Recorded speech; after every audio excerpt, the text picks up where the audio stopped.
Welcome. In today's video, let us discuss about coordinate systems. Why coordinate systems are required? Coordinate system, or the significance of coordinate system, is that you can represent any point in space with respect to one or the other coordinate. In the sense, when we are talking about space, we are talking about Euclidean space. Okay, Euclidean space, the property of Euclidean, one of the property of Euclidean space is, if you have two points in space, those 2 points can be joined using a line segment, right? So usually the concept of plane comes in Euclidean space. So such a space can be represented using coordinates. So mainly these coordinate or 3D, three-dimensional coordinate systems are divided into three. The first one is Cartesian coordinate system, which is directly derived from the polar coordinate system.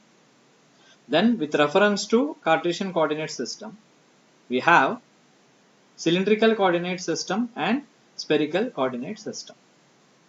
For developing cylindrical coordinate system and spherical coordinate system, we use Cartesian coordinate system as the reference.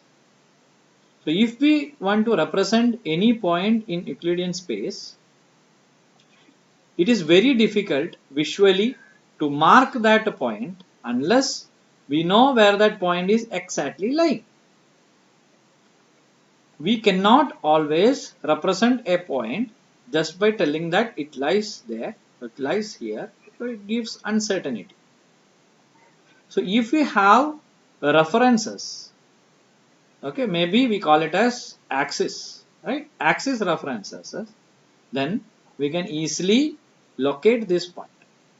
So that is the main significance of studying or knowing coordinate systems. So now let us first discuss Cartesian coordinate system. So Cartesian coordinate system is basically XYZ coordinate system. It is known as XYZ coordinate system. In this video, I am only discussing three-dimensional coordinate systems. Okay, so just have a look at this graphical video.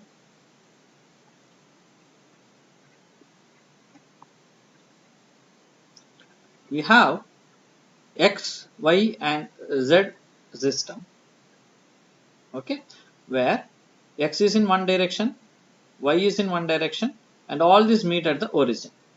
So origin will be represented as 0, 0, 0.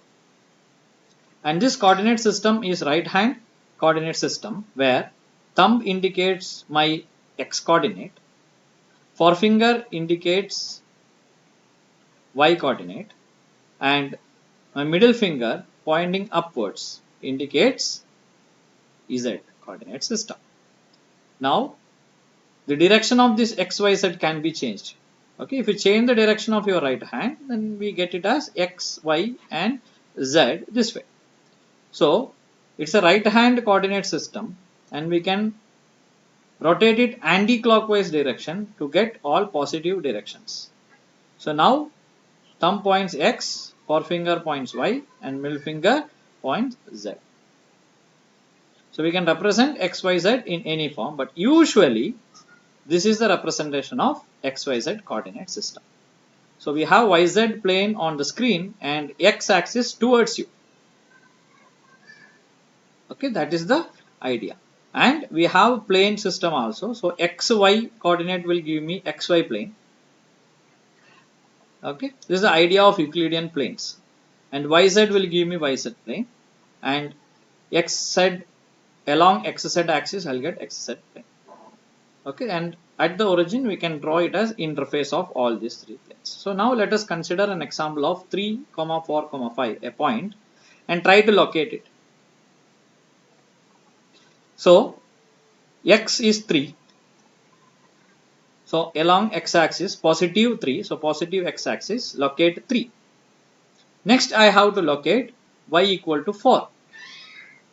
So parallelly along x-axis you move to get 4. Then we have z equal to 5. So from xy plane we have to locate z equal to 5. So it's vertically upwards.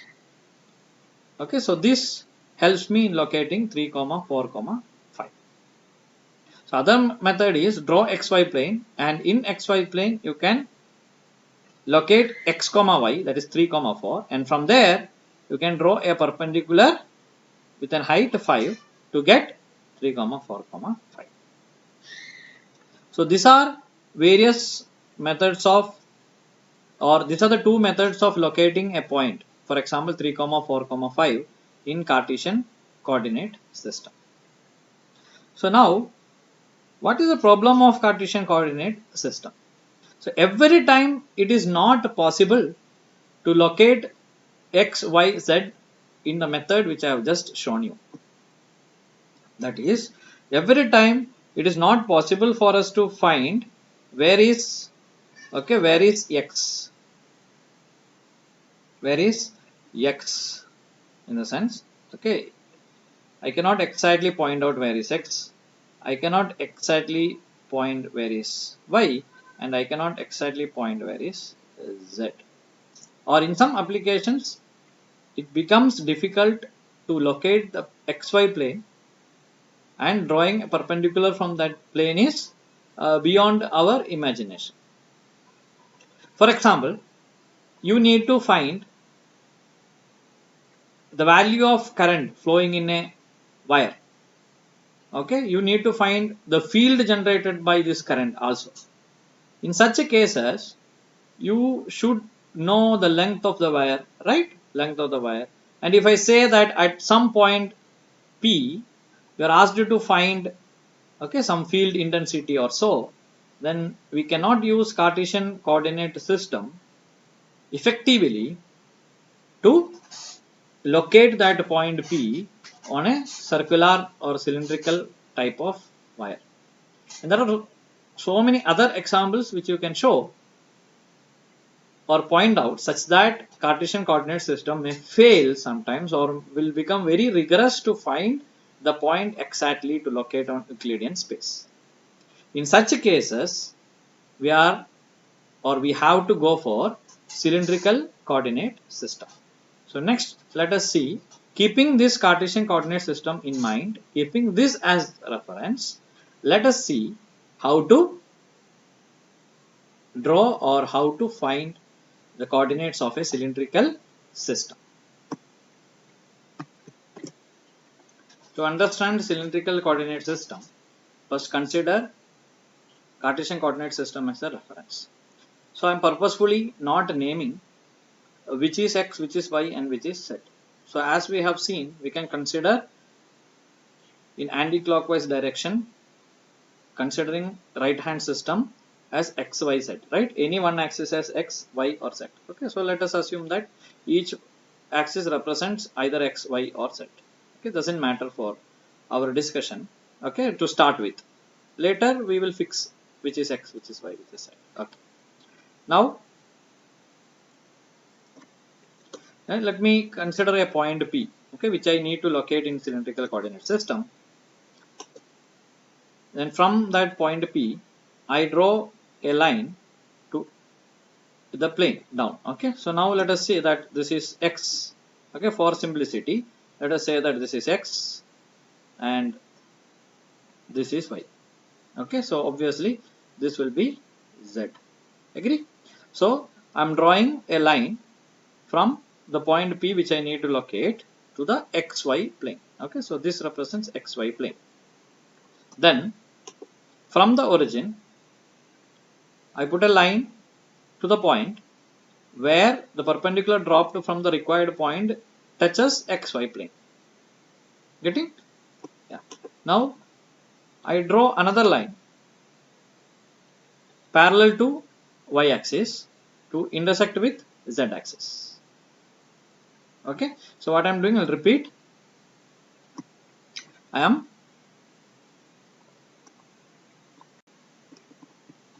drawing, means I am putting this is a point P or some point which I need to locate in a coordinate system. Next I am drawing a perpendicular line to xy plane. Then from the origin I am measuring how far that point is. Okay. Then I am measuring what is the distance from z axis to that point. Is it very clear? Now I, with respect to the distance from z axis to that point, I draw a cylinder. Okay. If so, this is a right angle cylinder with z axis as the axis of the right angle cylinder. Okay. Now the radius of the cylinder. Okay, let me write. So this line which joins the z axis to the point is the radius of the cylinder. So let us write it as rho. Let us consider it as rho. Radius of the cylinder is rho, and the line, okay, which joins the origin and the line drawn perpendicular from the point P to the xy plane. Okay, this makes some angle, right? This makes some angle with x-axis. So this angle, let me call it as phi. Okay, so it is known as azimuth angle. Okay, so this angle, let me call it as phi. This angle is known as azimuth angle, that is with respect to spherical coordinate system. Okay, but here you just understand that the angle suspended with respect to x-axis to the line joining the origin to the perpendicular dropped from the point P, which I need to locate, is phi. Is this very clear? Now see, now this point P, right? Now this point P can be characterized by this rho. Agree? So if I know rho, I can locate this, I can understand this point P. Okay, for example, this is point P. This point P is how far from z axis? Is it not? Then this phi will help me to know, right? This point P is how far from x axis, right? This point P is how far from x axis, because if this point P, okay, was somewhere here, if I drop a perpendicular, it touches somewhere here, my phi changes. Agree? So this phi will also help me to find P. Now what else I should know to exactly locate this P? I should know what is the height, right? I should know what is the height. So I should know this. So what is this height? So this height is nothing but Z, right? Because this is along z axis. So I consider the height of this right angular cylinder as Z. So now I get 3 points. Okay, in the sense 3 coordinates which will help me to locate this point P. Which are they? Rho, right? Phi, right? And Z. Rho, phi and Z. That will help me to locate this point P. Then this point P can be anywhere, right? This was just an example that point P was lying here, or any point was lying here. Now this point P, see here, this point P can be shifted somewhere here. This point P can be shifted somewhere here to this point. Now calculation changes, but the point is still on the surface of the cylinder. So this will remain rho. Okay, this will remain rho, and I'll drop a perpendicular from this point. It will touch the xy plane somewhere here. Okay, then I have this. Now my angle phi reduces. Okay, I get this. My angle phi is this now. The phi is reduced by some value, right? And Z remains the same. Z will remain same because I am locating it on the surface of the cylinder. So Z will remain same. So every point P. Okay, for example, another point. Okay, somewhere here. I have another point somewhere here. Then what happens? Yeah, again I have to redraw this. Even though I want to redraw, it will be characterized exactly by these 3 values. Agree? These 3 values, rho, phi and Z. So a cylindrical coordinate system is defined by 3 parameters, that is rho, phi and Z, where rho is radius of imaginary cylinder which can be drawn such a way that the point P, which is to be located, lies on the surface of the cylinder. That's very important. Then Z, which is the height of the cylinder, and phi, which is the angle subtended by the line joining origin and the line dropped perpendicular to xy plane. So basically this cylindrical coordinate system is 3D version of polar coordinate in analytical geometry. So that point also you can note. I hope cylindrical coordinate system is very clear, or how to represent a point using cylindrical coordinate system is very clear. Next we should learn what is the relation between cylindrical coordinate system and Cartesian coordinate system. In most of applications or analytical study, we need to convert a given Cartesian coordinate system to cylindrical coordinate system in terms of points. In the sense, I may locate a point in Cartesian coordinate system. I would like to know where this point will exactly lie when it is shifted to a cylindrical coordinate system. In that case, I should know what is the relation between cylindrical coordinate system and Cartesian coordinate system. So, what I have done here is the same figure which we have just seen now. I have just drawn the xy plane of that cylindrical coordinate system, and this is considered as the radius of the cylinder. So the cylinder is obviously passing like this. Okay, the right hand circular cylinder is obviously passing like this, and so this will be rho, and this is the angle subtended by the line joining. Maybe my point is somewhere here, so I have dropped a line down. Okay, so this gives me 5 measured with respect to x-axis. So this is the origin. Okay, so this angle is 90 degree because this is the plane, so it's right angled at this location.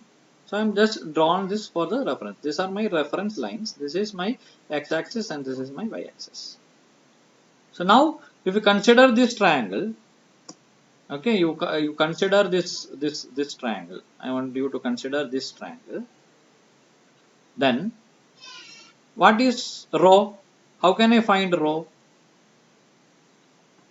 So since this is a right angle triangle, rho can be written using Pythagoras theorem. So rho is nothing but square root of x square plus y square. Right? So hypotenuse square is equal to base square plus altitude square. So you get rho square. So rho is square root of that. Now I need to find what is phi, right? So this, when I find it from this triangle, I understood what is rho with respect to x and y, because x and y are the values given in Cartesian coordinate system. So if x and y is known to me, I can easily calculate what is rho. So rho is representation in cylindrical coordinate system. Agree? So for example, if x is 2 and y is 2, so 2 square plus 2 square, that is 4 plus 4, 8, square root of 8 will be my value for rho. So similarly, next is phi, right? Phi in cylindrical coordinate system. What is phi now? From this triangle, how can I calculate phi? I can find tan phi, right? With respect to x and y I need, right? So tan phi, right? Opposite side by hypotenuse, right? Y by x. So phi will be tan inverse y by x. So that will give me phi. So if I know y and x, I can easily calculate rho and phi in cylindrical coordinate system. I hope that is very clear. How I got it is from this geometry, and this geometry is developed from the previous diagram which we have discussed, which we have drawn for cylindrical coordinate system explanation. Okay, now if I know x and y, I'll get rho and phi. What about the other conversion? That is, if I know rho and phi, how can I get x and y? That's the question. How can I get x and y? How will I find x and y? If I know rho and phi, how to find x and y? So I'll make use of the same geometry. Okay. Then what can be x? x can be found from the same triangle, right? The same triangle by writing what is cos phi. What is cos phi? Adjacent side by hypotenuse, right? So adjacent side is x by hypotenuse is rho. So if rho is given to you, you can find x as rho cos phi. Agree? So in cylindrical, if the value is given in cylindrical coordinate system and you know what is rho, you know what is phi, you can easily calculate what is x. Similarly, if you find sin phi from the same triangle, okay, if you write the equation for sin phi from the same triangle, what is sin phi? Opposite side by hypotenuse. So that will give you y by rho. So what is y now? So y can be easily found as rho sin phi. So it's very easy job. So once you have x, y, then you can find rho and phi, and once you have rho and phi, you can find x and y. So easily you can put a point in Cartesian coordinate system, and you find it really difficult to locate that point in Cartesian system. You find its equivalent in cylindrical coordinate system, and it is much easier to locate that point in cylindrical coordinate system because we know that that point is lying on the surface of the cylinder, and if we know the radius and if you know what is the angle subtended by the plane with x-axis, you can easily locate that point. Okay, now what we are missing here? We are missing z, right? The height of the cylinder. So we know that in Cartesian coordinate system and in cylindrical coordinate system, z is z. So we write z equal to z. Is it not? Because z is along z axis in Cartesian coordinate system, and here the z is height of the cylinder which is along z axis itself. Because z axis is my reference along z axis itself. So z remains same.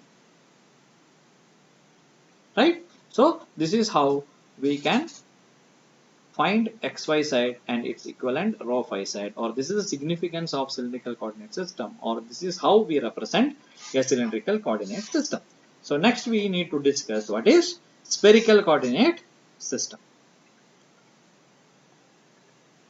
So a spherical coordinate system is required because the most of the applications are spherical in nature. For example, if you take a geographic coordinate system, right, your Google map system, there you need to visualize a point on a spherical globe. So most of the applications, okay, high-end applications will be based on spherical coordinate system. So spherical coordinate system is basically a non-Euclidean system. What do you mean by that? Because in a Euclidean system, if you put 2 points, then that 2 points can be joined by a line segment, right? So on a spherical system, this is not always true, because if you on a spherical, a round system, if you put 2 points, you try joining a straight line, those 2 points cannot be joined always, right? And another theorem which comes under Euclidean space is, if you draw a triangle, all the triangles angle should contribute to 180 degree, right? 180 degree. So if you try to draw a triangle on a earth surface or a globe surface, and if you measure those angles, it may not be exactly equal to 180 degree, but it can be easily approximated. So what we are going to study is a 3D spherical coordinate system which is very much approximated to Euclidean space.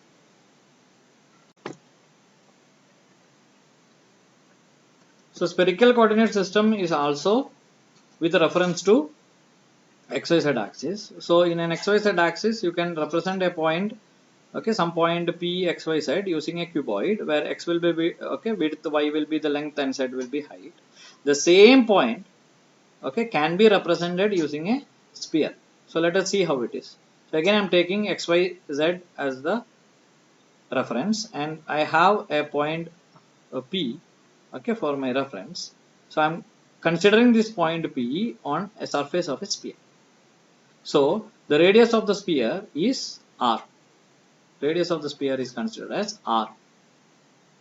Okay, so this is one point which will help me to find. The next is theta.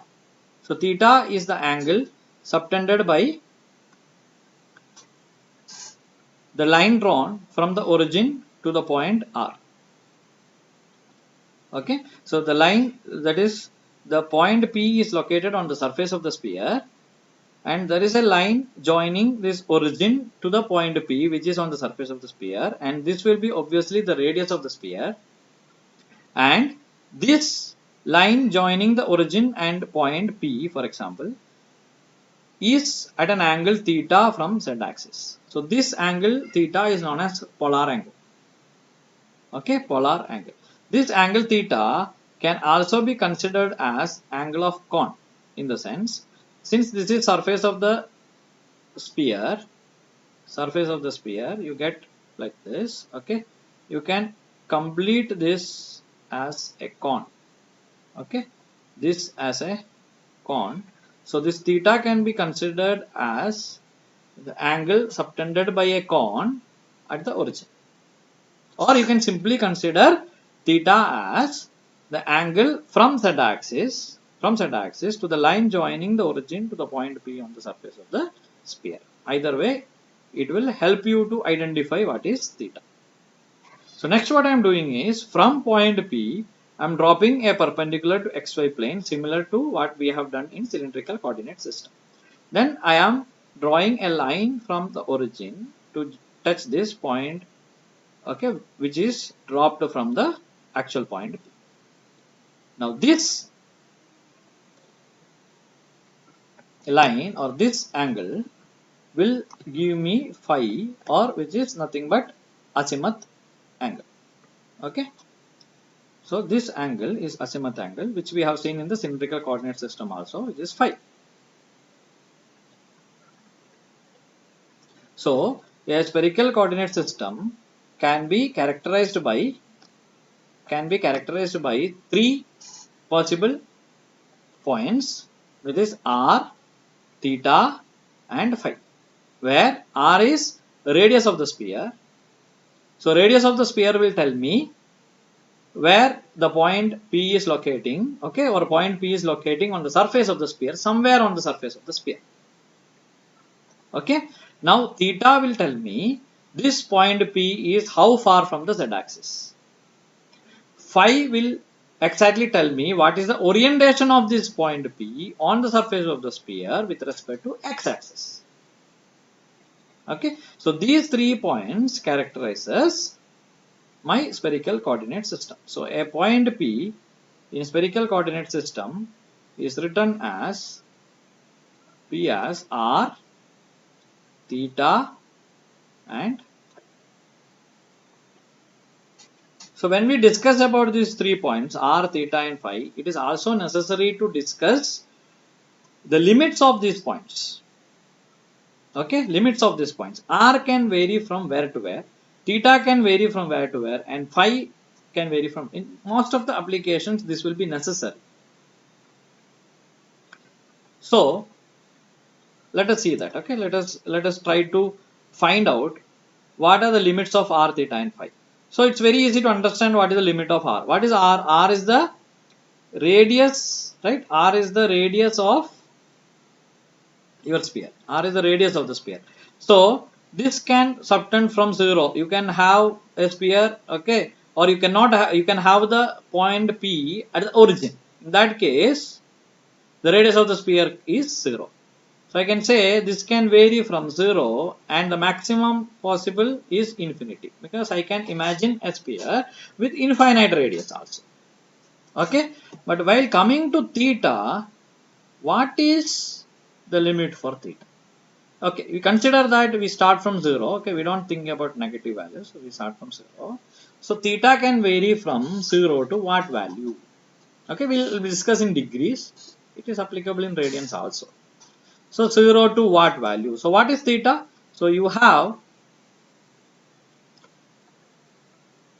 theta as the angle subtended with z axis, right? So this is your z axis, and I'm locating a point R, right, like this. So it means distance R and the point P is here. So sphere is passing, this point P is on the surface of the sphere. So this angle which is subtended with z axis, right? That is theta. Now how much this theta can vary? If this point P is here, then this will be my line, right? And this will be my new theta. Agree? Now what if this point P is here, then the angle subtended by that will be this much. Okay, so this big thing. So this angle will be my theta. Same way this P can maximum travel up to Z axis, and this way also this P can maximum travel to the negative Z axis, because this will be the origin. So to the negative Z axis. Agree? So the maximum angle which is covered by theta is how much? From here to here, right? From here to here. So this is how much? 180 degree. Agree? Now if it travels the other side, if the point P is here, then I, with respect to Z axis, I draw theta like this. Okay, angle direction change. So I take this as my reference, because Z axis is my reference. Okay, so the maximum value for which theta can vary is only 180 degree. This is very important to understand. Okay, so the maximum limit of theta is only from 0 to 180 degree, or in radian it is only 0 to pi. Okay, now what about phi? Now what is remaining is phi coordinate. Now what about phi? So what is phi? So if you look at the figure, okay, the phi is the angle subtended with x-axis, right? Angle subtended with x-axis. So you have x-axis and you have the line joining the perpendicular on. This is my azimuth angle phi. Now this plane, okay, this phi is drawn with respect to x, y plane. It's very important to understand. Even though I am measuring this phi with respect to x-axis, how do I get this line? This line I get it by dropping a perpendicular from my actual point P. Agree?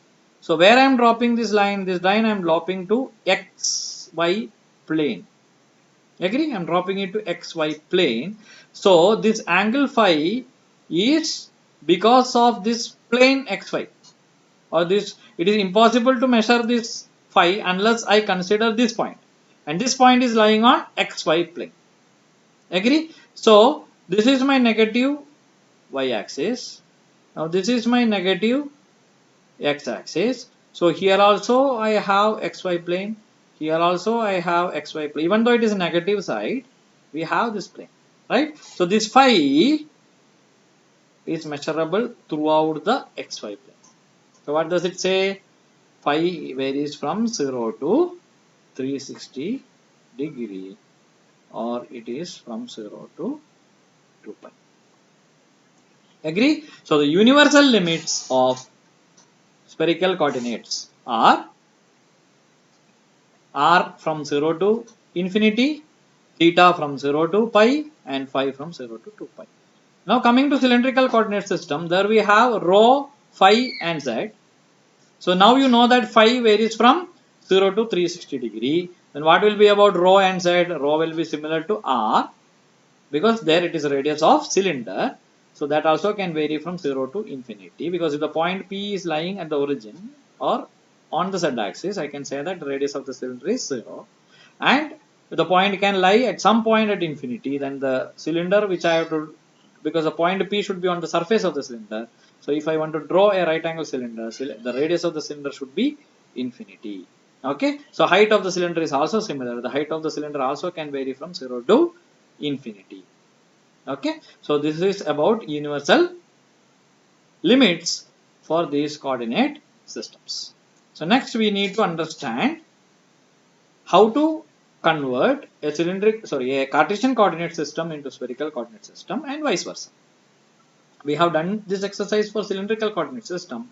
So the same exercise is required for spherical coordinate system, because in many applications I may require to locate a point P whose xyz coordinate is known to me, but I'm struggling to locate where exactly that point is, okay, in a very sophisticated system. So I just want to find what is its r, theta and phi, so that I can locate it better on a spherical coordinate system. So first let us see spherical to Cartesian coordinate system conversion. So in spherical system we know that we have point P represented as r, theta and phi. So if I drop a line from the point P to z axis and consider the triangle, then the height z can be found as r cos theta. Agree? And the distance from z axis to the point P is r sin theta. This is obtained from the triangle. So since those two lines are parallel, that side also will be r sin theta.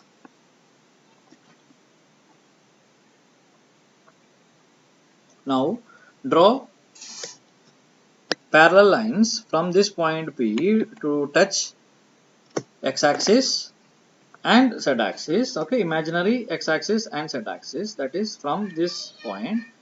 Okay, you draw a line to touch here and another line to perpendicular line to touch this imaginary axis, that is x-axis. Then this forms a right angled triangle, right? So this side will be x. Okay, now from this triangle, what is cos phi? Cos phi will be x adjacent side divided by hypotenuse. Hypotenuse is r sin theta. So what is my x? I get x as r sin theta cos phi.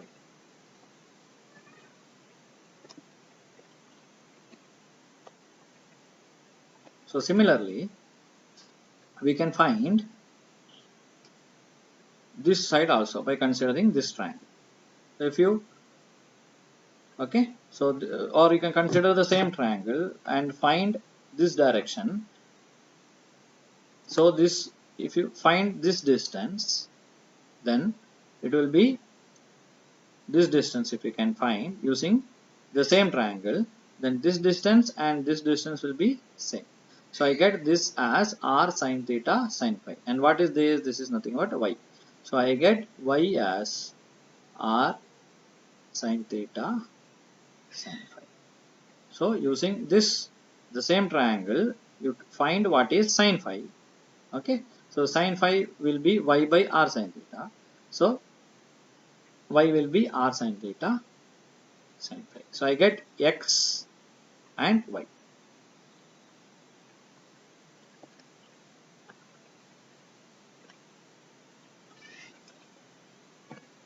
Okay, now z is known to me, right? Z is what? Z is initially returned, so initially found. So z is r cos theta.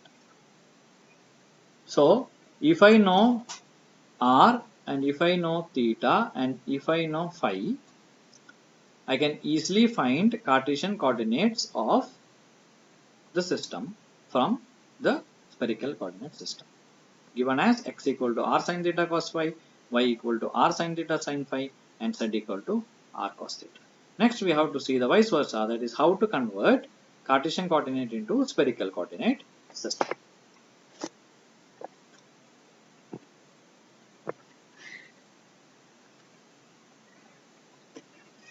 So for that you consider a point, okay, P maybe as xy, and draw a cuboid to locate that point. Then we have width x, right, length y and height z. So we know that the mean diagonal of this cuboid will be square root of x square plus y square plus z square. Keeping this in mind, okay, so this is x square plus y square plus root of x square plus y square plus z square. This is the mean diagonal of this cuboid, and this subtend an angle theta with z axis. Okay, now joining this line to the z axis, this forms a right angle triangle with 90 degree here. Now from that I can find, okay, what is theta.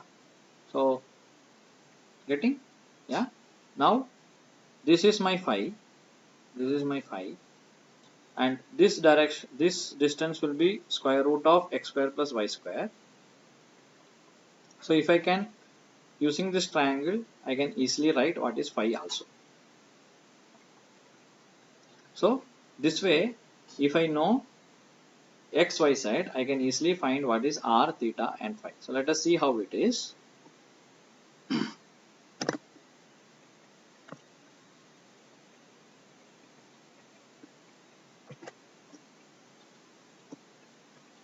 So r will be the distance from the origin to the point P. So that is nothing but, we have seen that is nothing but that is the mean diagonal. So that is square root x square plus y square plus z square. And next what we need to know is theta. The next parameter of spherical coordinate system is theta. So theta is the angle subtended by this R line joining point P with z axis. So from the triangle, theta can be found as cos inverse z. Okay, z divided by r, right? Cos inverse z divided by r, and r is nothing but square root of x square plus y square plus z square. You can substitute there. Then we need to find phi. So phi is found by substituting or by extending that triangle. So we know that it is tan of, okay, or from this triangle I can find tan phi as y by x, or phi is nothing but tan inverse of y by x. So just by using geometry, you can easily find what is r, what is theta and what is phi if you know x, y and z. So in this video, we have discussed coordinate systems, different types of coordinate systems, that is Cartesian coordinate system, cylindrical coordinate system and spherical coordinate system. And we have also seen how to convert from Cartesian to cylindrical vice versa and Cartesian to spherical and vice versa. And we also discussed the universal limits as applicable to these three coordinate systems.